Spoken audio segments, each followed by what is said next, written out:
When it gets dark, I feel the fear creeping over me.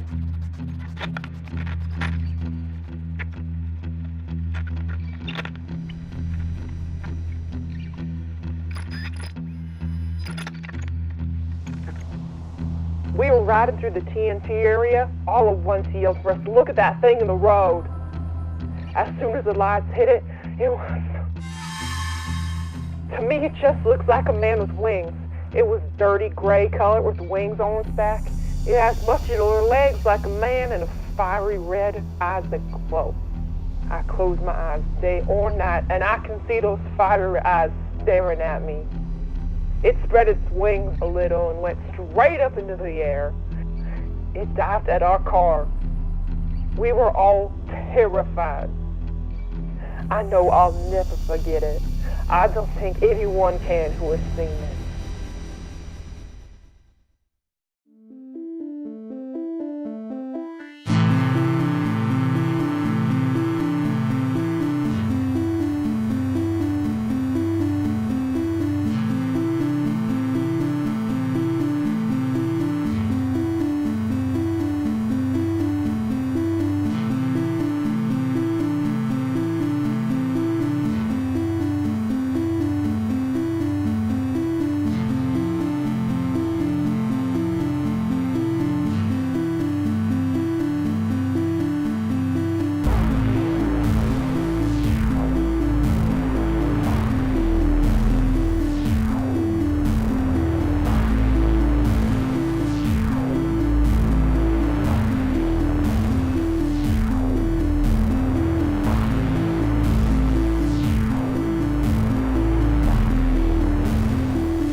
Whatever they did see, it definitely scared them.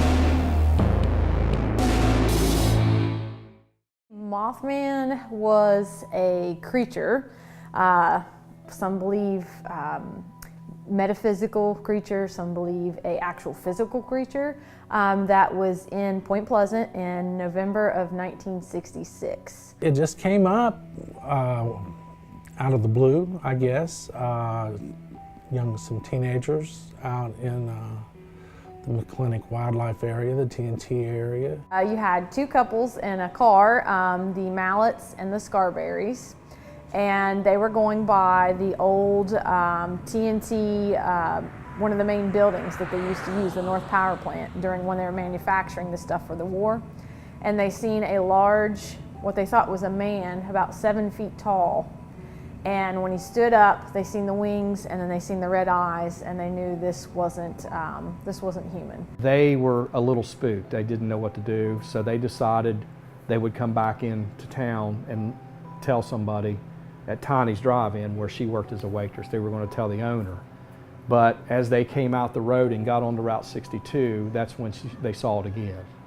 And she said it was standing by the road watching them as they went by in the car. She said its wings came out, flapped once, and she said it went straight up in the air. As they hit the Route 62 on the straight stretch, that's when they noticed it came over top of the car. They were doing about 90, 95 miles an hour, and she said it stayed right over top of the car. And basically what happened is after they seen this creature up in the TNT area, one of the first places they went to was obviously the police station, report what it is that they seen. And the cops didn't believe them. I mean, that would be hard to believe. After that first initial sighting on November 15th, for about the next year and a half, you had over 100 reported sightings to the police department, the sheriff's department.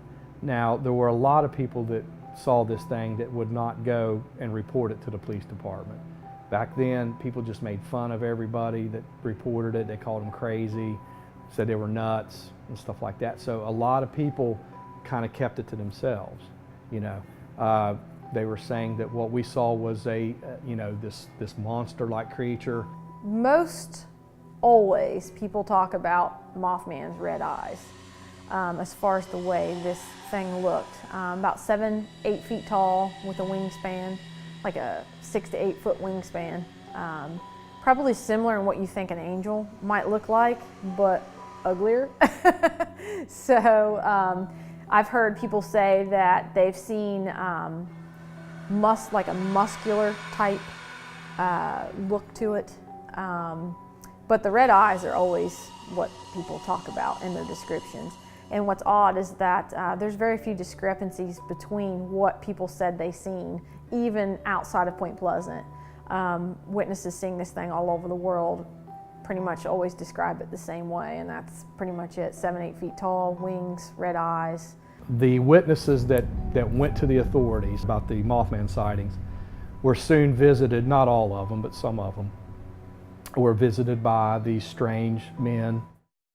Of all the three entities, Mothman, Men in Black, and the UFOs, the Men in Black are by far the ones that creep me out the most.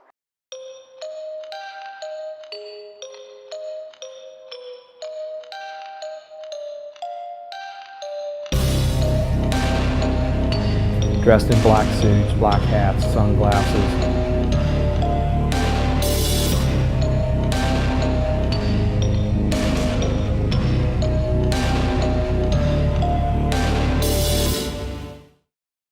Some people felt they were government people, others felt that they were military personnel.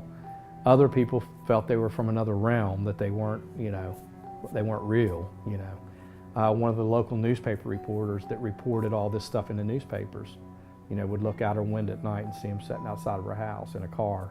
The Men in Black would come in to Mary Hyer's office and basically threaten her and say, you need to quit talking about whatever, this isn't really going on, it's all in your head. They would pick up pencils and look at it like they'd never seen it before, just act really odd. And some people felt threatened by that. They would tell them to stop talking about it, that they were just causing a lot of panic. And some of the witnesses felt they were just genuinely in danger. I didn't know who they were at the time.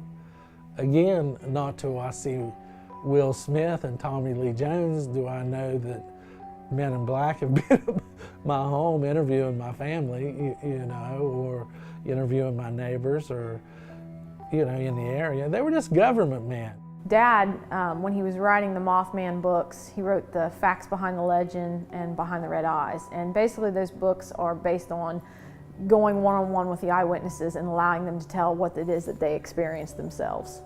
So when he interviewed Linda Scarberry, who was the main eyewitness, I was with them.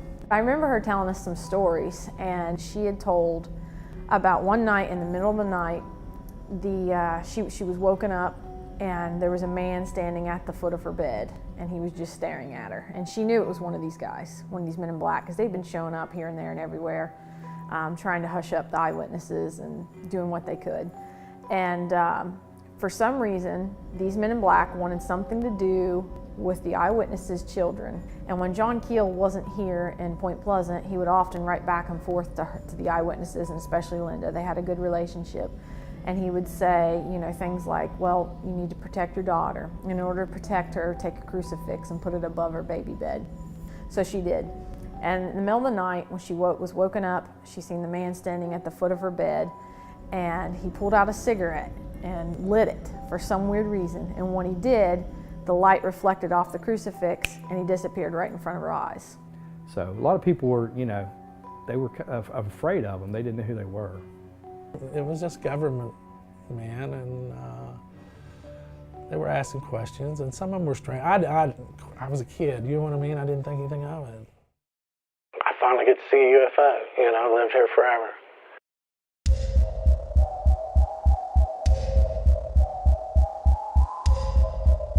We think we see UFOs, and who knows who they belong to.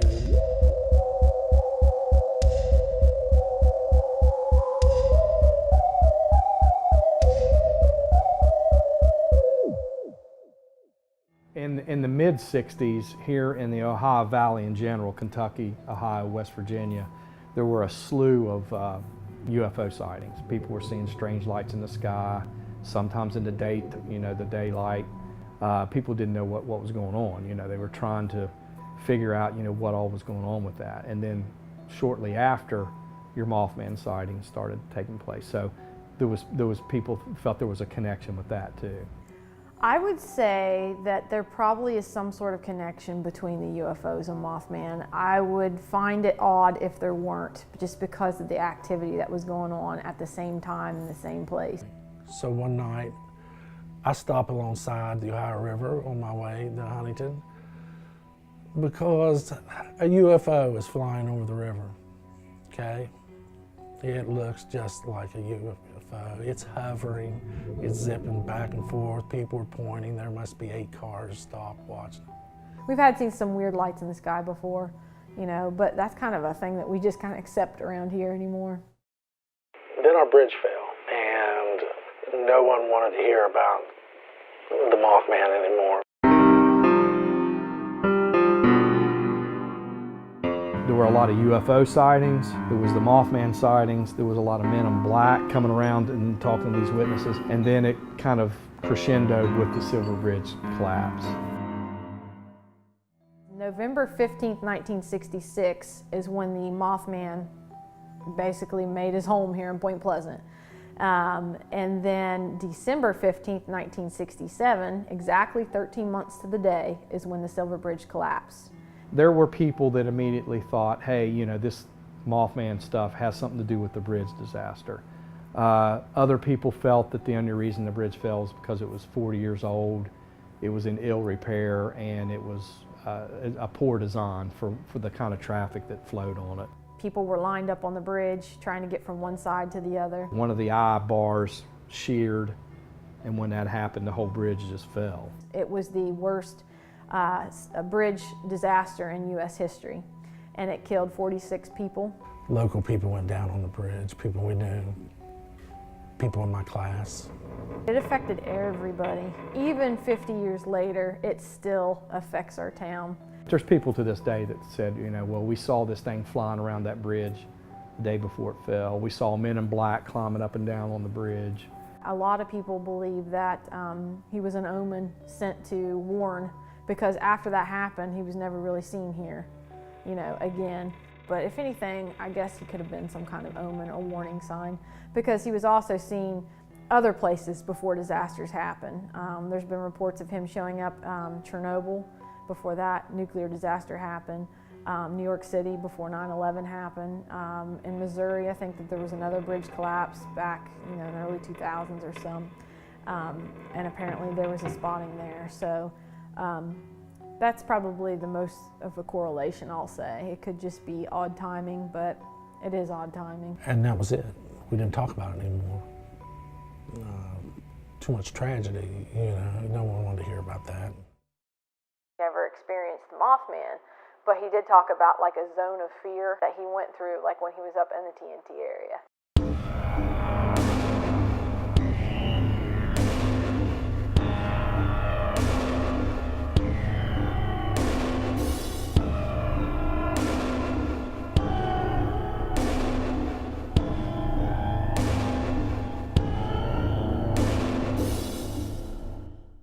The TNT area was a major portal for pagan worship. And in the 80s, when I was growing up, there would be, and still to this day, but it was major, it was more of a large hub for this in the 80s and 90s. People would go up there and they would have, you know, do whatever, seances or some kind of rituals.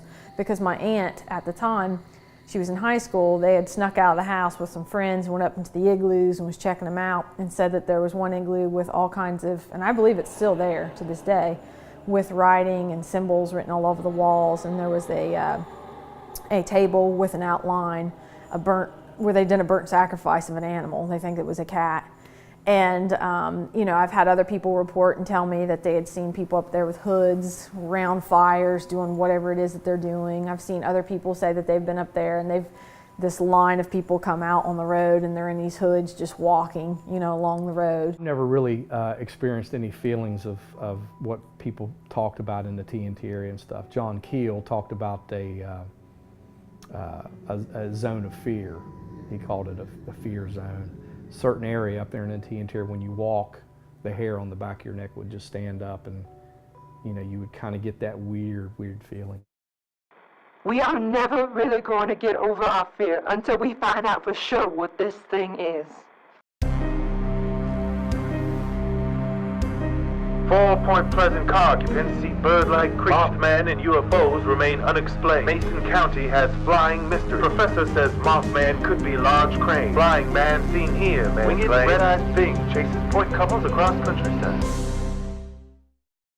A professor from West Virginia University came, and he said all they're seeing is a big sandhill crane that's migrating to the south, and they just happened to see it. But a lot of those witnesses I talked to were kind of insulted by that. You know, they said that's not what we saw.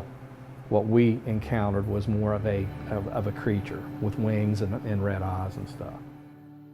A lot of people ask me, you know, what I think the Mothman was or is, and that's probably the toughest question that I come across, because it's an open book. I don't think anybody will ever really be able to prove or disprove as to what it was or was not. There's 3 different types of fallen angels in Greek mythology. One was the Nephilim. Some people pronounce it Nephilim, I say Nephilim. And it actually talks about that in the Bible, in Genesis and also in Ezekiel. And it talks about that they were a crossbreed between a fallen angel or demonic presence and a human woman. And the offspring was this Nephilim. And they would be very tall, about 7-8 feet tall. Looked like a man with wings, basically, is what it was. The second fallen angel in Greek mythology was a round object with eyes that went all the way around it, which sounds just like a UFO. And in Ezekiel, it actually talks about a similar being that was a round object with eyes that went all the way around it and legs lowered from the center of the body, and the body revolved around the legs. And it sounds just like a UFO. The thing that freaks me out the most is a demonic presence of a man that would often smell of sulfur. And there was a lot of people that talked about who experienced the men in black, how they stunk and smelled of sulfur. So take the Greek mythology, the activity going up in the TNT area, and Linda's personal experience that I heard her speak about when I was there. Put all 3 of those things together, and that is why I believe Mothman, the Men in Black, and UFOs was probably a spiritual manifestation of some sort.